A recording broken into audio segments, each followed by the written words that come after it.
So Matt's got a real smorgasbord, would you call it? 100%, 100%. So sit back. You're going to have not only hearing the word of the Lord today, but we're also going to hear just an invitation from what we think God's calling us to as we kick off our first Sunday in January, or as Cherie, our e-letter person says, let's jump into January, right? That's our theme. So Matt, let me pray for you.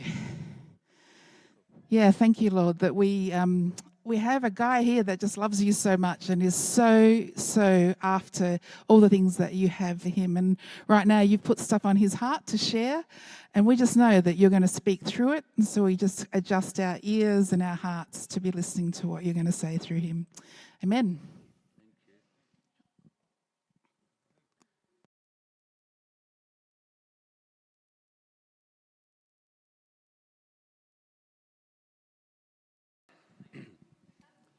Thank you. Good morning. Good start. It is a smorgasbord. There's really three parts to this meal.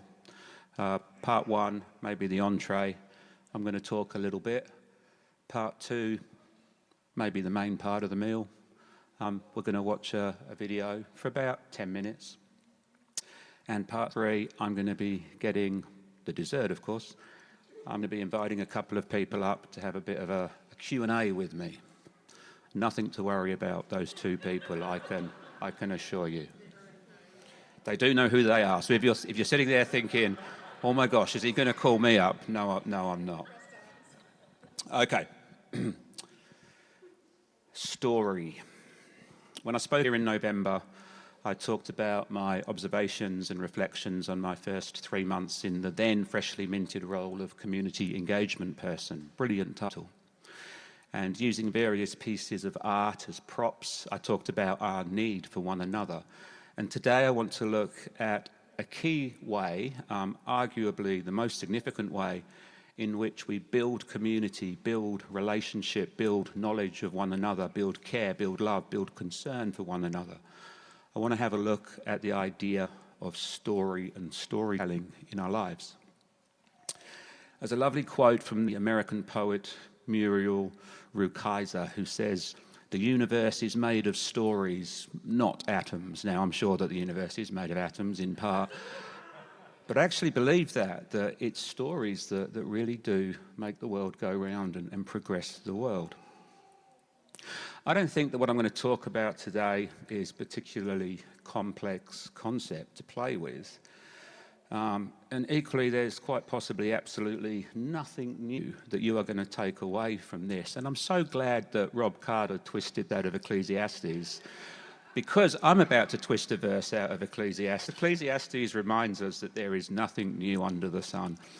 And you know what? There might well be nothing new that keeps you awake tonight as you ponder upon the deep secrets and the immutable truths that Matt brought to us through his talk this morning.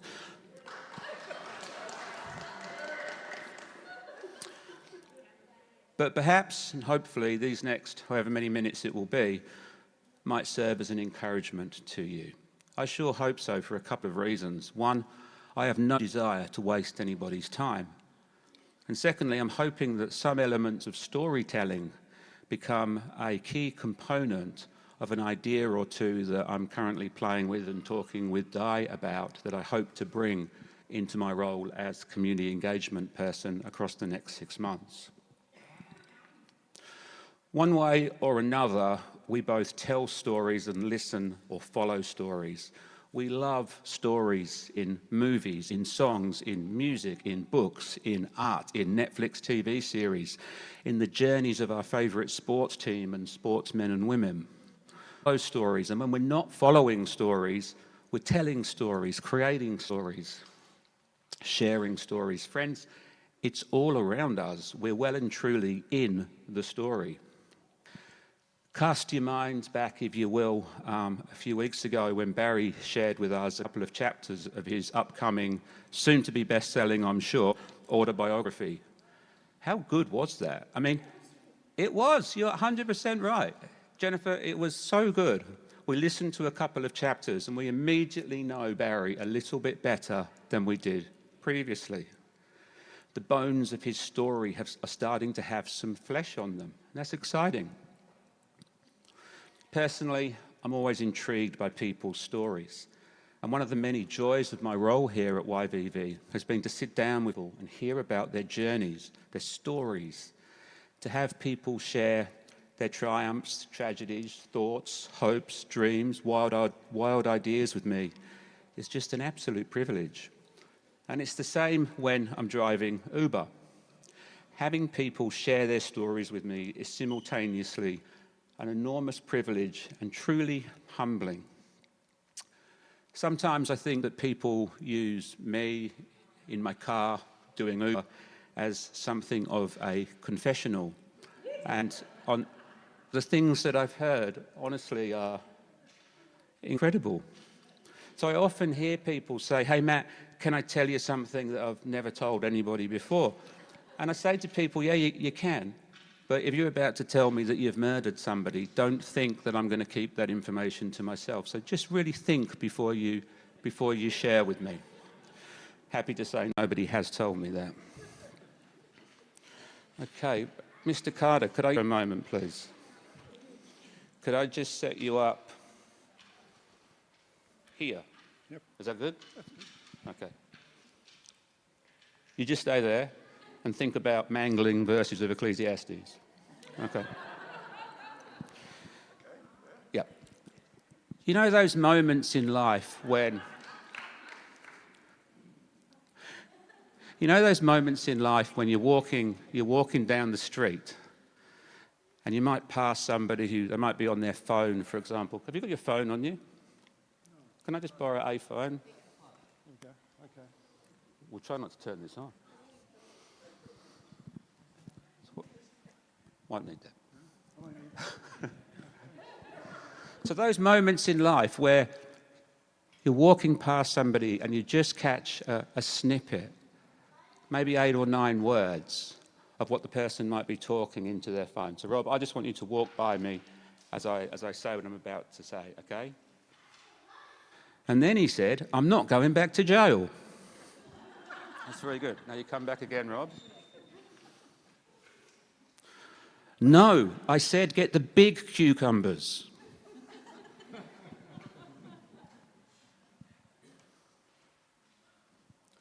"Oh, he's an absolute nightmare. I'm not going back to him."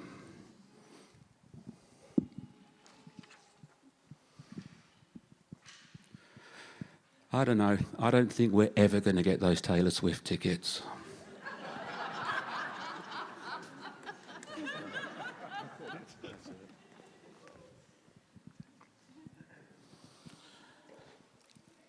And then that fleeting second, that moment is past, and you're left pondering, thinking to yourself, well, I'm glad to hear that he's not going back to jail, but I do wonder what he was in jail for. And that must be some salad if they really need the big cucumbers. And sounds like you're probably better off without him if he really is an absolute nightmare. And yeah, join the club, girlfriend. Lots of people are finding it hard to get Taylor Swift tickets. So we hear these moments, these vignettes in a way. We're left with more questions than answers. I think story moves us forward in our personal relationships, in our families, in our employment, in our church family, in everything. In Genesis, we're told that we are made in God's image, and if we accept, as we surely must, that God is the ultimate storyteller, well, it stands to reason that we are built to tell stories too. History is a story, the story, with God as the author. And if we choose, it's a bit corny, but we can see history as his story. How wonderful it is that the author of everything is so in love with us, that he desires us, you, me, all of us, to be significant, loved participants of his story. In his story, every person matters. Each has a part to play. We know that much of the world does not recognise that there is an ultimate storyteller, God, and that's terribly sad on so many fronts. If one does not know God as the author, it must be so terribly difficult to have a real understanding of how one is intended to fit into the story. And in the story that God has created and is creating, he is both author, the creator, and also character as he walks on the earth as a man, Jesus. And I guess it's absolutely no surprise here that Jesus himself was a master storyteller, sharing important truths about God. And how did he do that? By telling stories. So clearly we are the main characters of our own story. And what are we going to do with our own stories? How will our remaining chapters play out? Everything is a story. The world is made up of story after story after story, which leads to one vast story, his story. This week I was talking with somebody who right now remains anonymous, and this person said to me, "Hey Matt, we're all a bit of a story in progress with a few more chapters to go." I love that quote. It might have been Liz who said that to me, but I could neither confirm nor deny that. But that is a great line though, Liz, so thanks very much. We're all connected one way or another. We share the planet with billions of other travellers. That's a lot of stories to be explored. One of the things I often ponder about church community is just how very different people from different backgrounds, different life experiences, different hopes, dreams come together to form a functioning church family. It's a remarkable thing. It's like it shouldn't really work, but somehow it does. And as we get to know people deeper by sharing our lives, our stories with one another, it grows. So I'm going to share a couple of things with you this morning about my life. I think that at age 55, I've got a pretty sane estimate of myself now and the things that I can and cannot do. If you'd like me to come and build a new kitchen for you, don't ask me. I am not the man to do this for you. It will be a disaster. But I've come to learn one or two of the things that God's given me some ability in. And I know that one of those things is storytelling. Concluding 8 years ago, I was CEO of an organisation based in Hawthorne, coming out of Hawthorne West Baptist Church, called Servants Community Housing. Utilising a truly wonderful model of housing, we housed up to 95 people, homeless men and women, in Hawthorne, Kew, Canterbury, Balwyn. It was very special. I was there a long time and I got to develop very deep relationships with our residents. And most of our residents were on low income and had suffered or were continuing to suffer from chronic mental health conditions. We were in Hawthorne, leafy, posh, wealthy Hawthorne, surrounded by private schools where people in today's dollars were paying $40,000 a year to have their children allegedly educated. I went to Scotch College one day on a whim and said, I've got this crazy idea about telling the stories of my residents and their mental health struggles in the form of a play. And I'd like to explore with you, Scotch College, the possibility of your students taking this on as a project. I expected to be given a short, sharp slap around the face and told to be, on your way, my man. But fortunately, they said, that's brilliant. Let's plan this. So we spent a few weeks planning it, and then we brought it to life. And we ended up with a piece of theatre where Scotch College students played my residents and talked of what it was to live with an acute mental illness. 1 week into this project, an independent filmmaker heard what we were doing and said, can I please film that? Can I please document it? I said, sure. So what I'm about to show you now is the first 9 minutes and 45 seconds, I think, of a documentary called Voices from Carrickle. Carrickle was the name of one of the houses that we operated in Hawthorn. And the reason that I want you to see this is, well, one, it shows you a little bit of my past and what kind of puts wind in my sails, I guess. But two, it was this extraordinary convergence of private school boys telling the stories of men and women, but predominantly men, decades older than they were, who had these terrible issues that they lived with. So I've seen this about 1 million times, so I'm pretty used to it. So I'm going to be intrigued to see how you respond to it. I know that Di's seen it all the way through. And yeah, I'll see you in about 9 minutes and 45 seconds. Oh, sorry. It starts quite black on the screen before some writing comes in. So don't think, oh, it's not working. I think it is working. Yes, Harry? Yes. And yeah, hopefully you'll get the feel for it. Oh, you might see yours truly there, a little bit younger.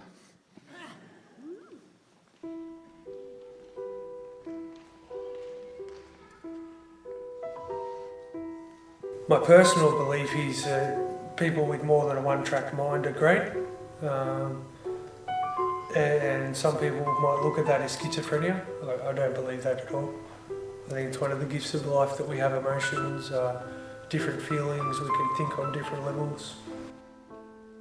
Psychosis creeps up on you from the behind and just sort of one day it'll just grab you around the throat sort of thing, and then you are sick, fully sick, you know, and then you go bonkers, you know.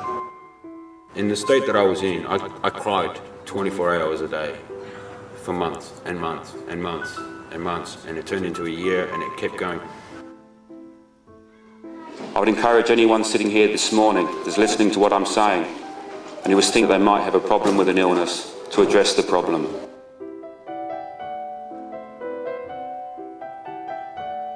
Tell me what you guys know about this project. People are going to be researching homeless people and people with mental illnesses. Then they'd be condensed into a script by the script writers, marketed by the marketers, and then performed by the performers.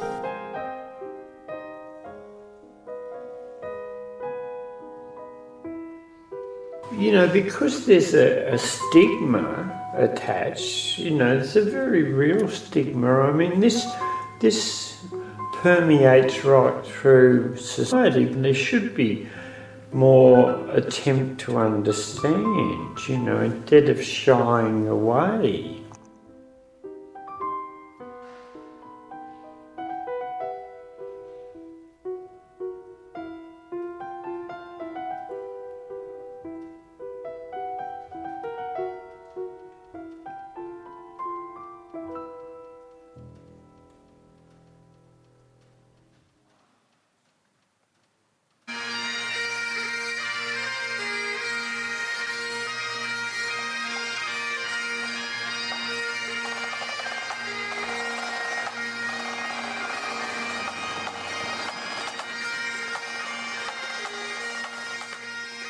My name's Matt, and it's my great pleasure to be here. I'm really looking forward to working with you guys, and I hope you are too.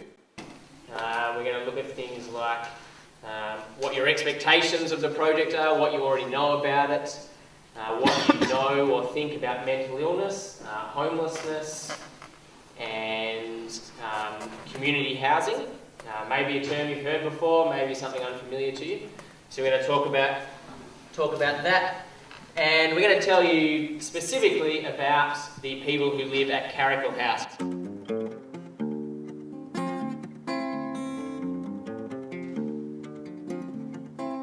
Carrickle's a pretty special place. Carrickle is an old Victorian mansion. We're interested in the community aspect for people whose lives have disintegrated relationally, emotionally, intellectually. From a mental health perspective, I think that the Carrickle offers a safe place and a happy place. We're going to have a look around the rooming house and maybe into the mansion as well. I think we'll look through it all, and I'll talk a little bit along the way and try and give a bit of an idea as to what we do and why we do it. Let's have a look. we'll just open up the door, let you have a look in. Say good day to a couple of guys. Here's our kitchen. Got a couple of meals are prepared each day. There's Katie, you can say hello to Katie. The guys here are probably the loveliest guys. When they line up for dinner, they're always ready to share about their day and very, very open, and they've all got such interesting stories, and you learn a lot from talking. Everyone gets along as a family sort of thing, that's why it's good here. In a family, there's all kinds of different people, and people rub each other up the wrong way, but deep down, there's a love there, you know. What I'd like to do today is just to see who's here and who's not here, and also for you to just quickly talk about which of the groups you think you might want to be involved in. So just say researching, script writing, performing, set construction, publicity and marketing. Performance, didn't I say performance? MJ? Yes.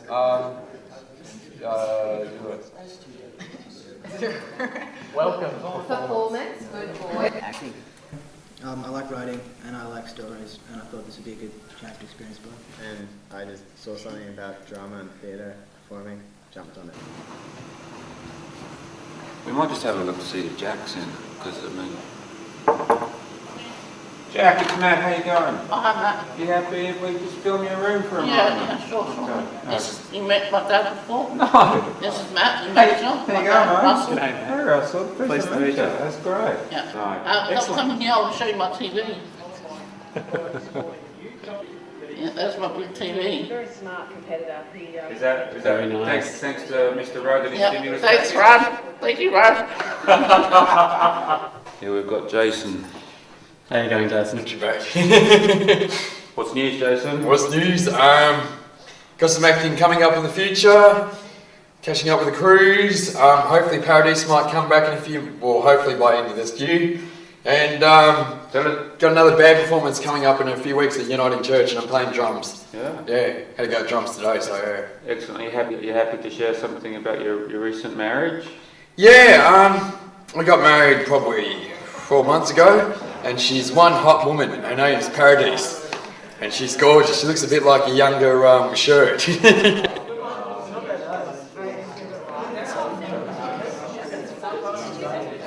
Okay, good. You guys over here. We're off for community housing. Quiet, thanks guys. Shared housing, commission housing, cheaper. A section of each council that is reserved for housing commissions that houses people who can afford to pay full rent. Provide for people in poorer circumstances. No places to turn. Yeah, and that gives them a sense of belonging in a family. Bit of a sense of belonging, good, hence the term community housing. Sounds like that, doesn't it? People with a slight problem, like they might not be able to clean their own linen and stuff, or they may not be able to look after themselves as far as meals go, they can come to a place like this, they can get that sort of service, and they can still live their own life. Our meals are cooked on a regular basis from Monday to Friday. Weekends we have to provide for ourselves. Social isolation, that's what we're looking to avoid. Around here, it's good because there's a lot of people, and different people have got different issues at different times and need an ear to talk to. And so from that point of view, I get to do a bit of that around here, to just forget myself and talk to people about their issues and stuff. We basically started going out with each other, and we fell in love, and then we decided she wanted to get married, but she didn't want to get married through my church, so we got married with a marriage celebrant down at Sophia's. Okay, what do we have for mental illness? Underestimated, drug Thanks, guys. bipolar. Disruption in thinking or brain functioning. Depression, anxiety, bipolar, schizophrenia, past trauma, results of substance abuse.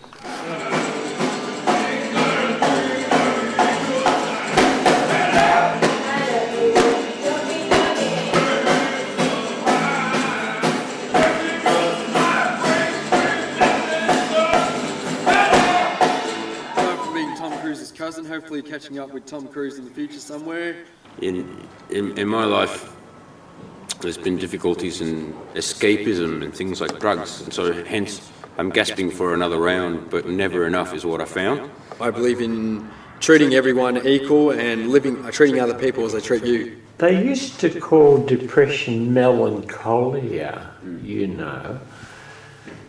And that's a good word, probably more apt than depression. So then the chorus asks the question, how do I die to myself, in the Christian sense, if you like, to live somebody else? No more mind full of me, a slave, but totally free. Yeah. Just been giving her space because we had a fight, we broke up and we had a misunderstanding. So I've been giving her space, and I have no doubt that she'll forgive me and she'll come back. So yeah. My mum's work, she's an ambassador, and so she represents Uruguay in foreign countries. Well, the first place she got sent was here when I was 1.5, and we were here till I was about 7, and I went to New York till I was 15. That's when I went electric.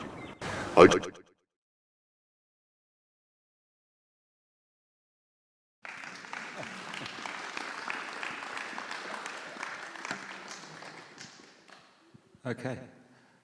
A round of applause probably suggests that you enjoyed watching that. I hope so. Yeah, interesting. The four main guys, residents who were shown. 3 of them have since passed, since that was made in 2009. And when you hear the kind of things that were said there, I know what was true and what wasn't. But there's a few of you wondering, is that true? Talk to me afterwards. If you'd like to see the complete doco Voices from Caracal, let me know, and I can arrange a copy to find you. I saw the lives of young Scotch college students change forever because of that piece of theatre. In fact, when I look at those first few minutes and I see a bit of the arrogance, a bit of the cockiness in 1 or 2 of the boys, I know that had disappeared by the end. They had been so impacted by the process. And my residents, they loved it. They had their stories told. And we didn't stop there. We then got 4 private schools around the Hawthorne area, 2 students from each, to write a couple of books. This one's narrative. First one I've also got with me is called Anthology. And we wanted to have the residents' stories in print so that people could learn from the residents. And we created the books to give them away. And I can't remember whether it was 35,000 or 45,000 copies of the book that we ended up printing. But we didn't just come and see you and give you a business card and say, hey, I'm Matt, take my card. We said, here's our books, read those. And they turned up in wild places. We had a letter from somebody in Sweden who said, enclosed is $50 or whatever. I've just been in a doctor's waiting room in Gothenburg and I just happened across your book. And I thought, wow, this is changing the world in Sweden. How wonderful is that? It was really special and taught me a lot about the importance of story, the importance of narrative, which is what we called the book. Okay, so that was the second part of the meal. So we come to dessert now. Hopefully the sweetest part, but that remains to be seen. Right. Chris, come on down. Round of applause for Chris, please.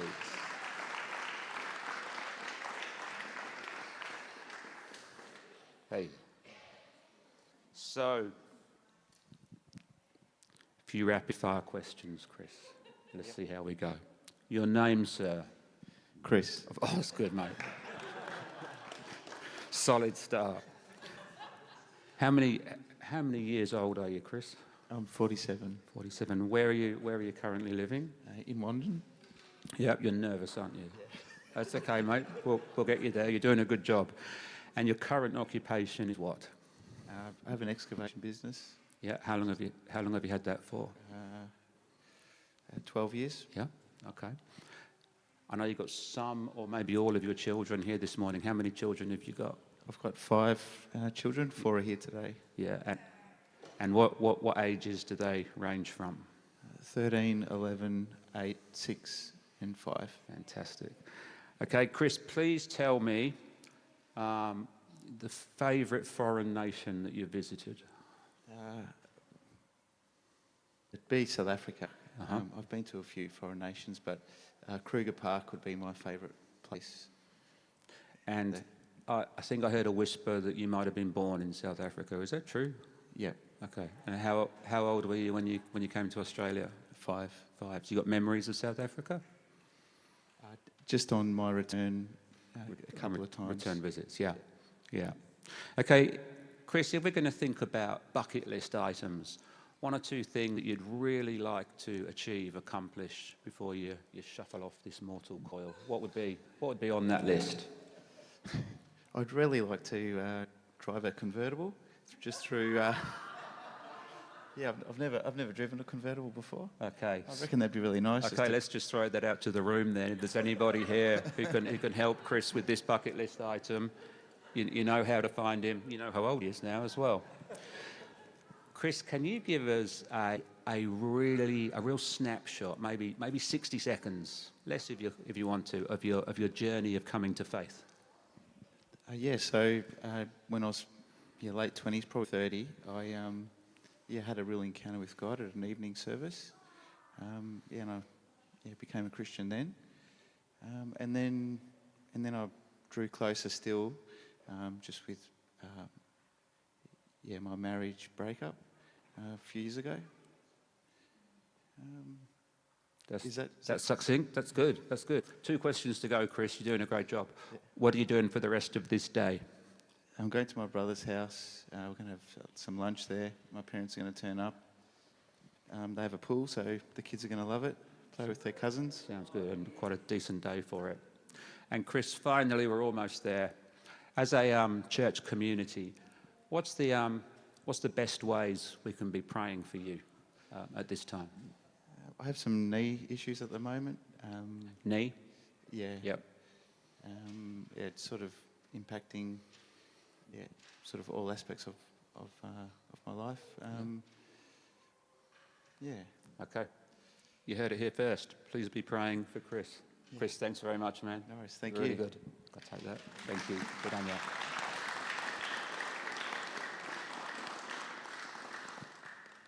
Renee.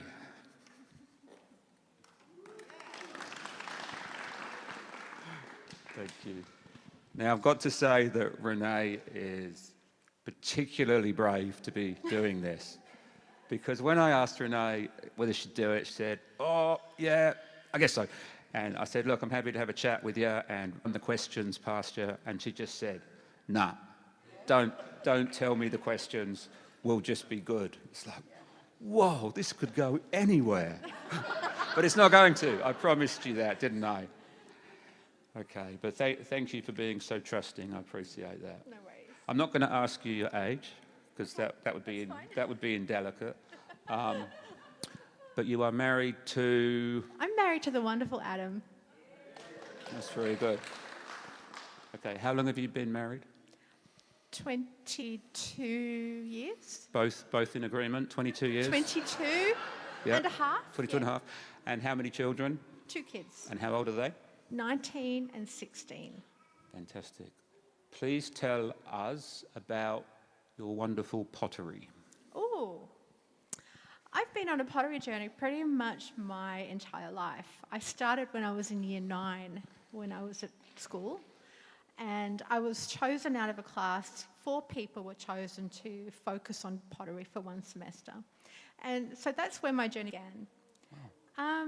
I picked it up again. Wasn't really, I kind of dappled on and off, but then as an adult, I picked it up again and did classes for a couple of years. But small children kind of get in the way when you... Everything. Yeah. Now that the kids are older, I really wanted to get involved again, and so I started pottery classes again about a year and a half ago with my friend Marion over there.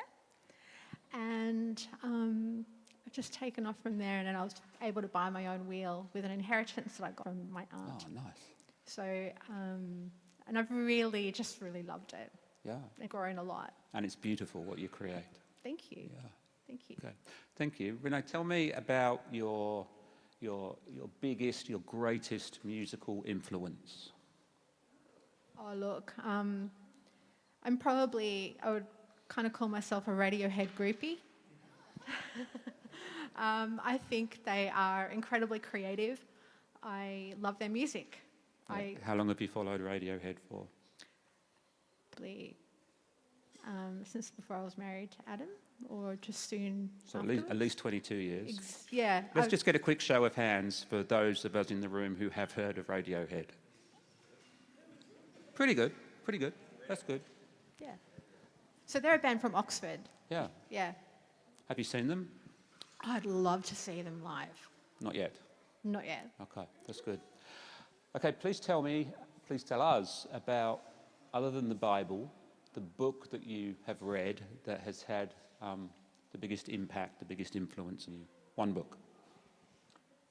That's a really tough question. I know. Yeah. Oh gosh, I think I can actually think of two. Is that allowed?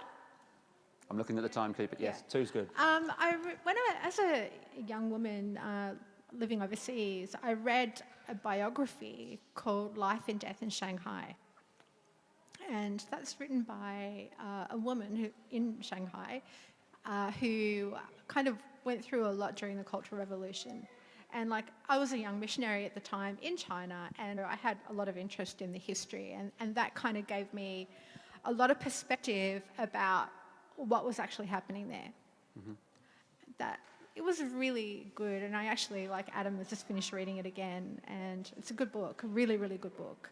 So that's one. That's one.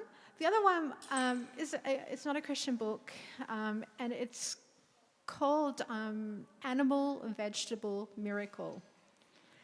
I don't know if anyone's heard of that, but it's about a woman or a family that went on a journey to only eat things that they could buy within their county. And they'd have to grow it. So grow it or live or buy it within their county. So that, how much that actually cut out of their life. So it was just living simply, and it was just like she was documenting the things that worked and the things that didn't work, and the things that they could grow. Amazing. And it was just really inspiring. Okay. Yeah. That's good. Three questions to go. Okay. I think. Yeah. How long have you been part of YBB? We would come back. I were living overseas in China, and we would come back during our home assignments and attend YVV. I think Diary members and Rob might remember as well. And then after we finished our missionary journey and we decided to relocate here, we came back in the end of 2010. And so we've been coming consistently since 2010, end of 2010 or 2011. Yeah. Can you give us a 60-second snapshot of your journey of coming to faith? Yeah. I grew up in this area in the Yarra Valley, and when I was 16, I befriended a girl at school, 17, yeah, and she was a Christian, and she was a little bit different to most of the other girls, and I was very much caught up in girl culture and being a teenager. She lived differently, and it was kind of inspiring, actually. Yeah. We became friends, and she started inviting me along to youth group, and that was on a Saturday night, and so I would go along, and then I'd stay overnight at her place, and then we'd go to church the next day, and we did this week after week after week, and I just remember rocking up at church one Sunday, and something just felt different, and I was kind of bought in, and my life changed so quickly after that. Are you still in contact with this young lady? I am actually, yes. Wow. She's still a good friend. Yeah. That's really good. Yeah. Thank you. And finally, as a community, how can we best pray for you, Renee, moving forward with the things that you have happening in your life? Oh, look, I would love prayer for... I've just finished some training, and I work for Lifeline, and I'm a crisis support worker there. I'd like to, and I've been invited in a mentoring role, and so I'd like to kind of consider that as well, and I'd appreciate your prayer. It's a big learning curve, Yeah, and also like, you know, I'm loving my pottery and I watch a lot of YouTube videos on how to like get better and so yeah, I'd love, and like I'm starting to sell a few items here and there and yeah, I just want to grow in that. Okay, Yeah, we're done. thank you. Thank you so much. I'll take that.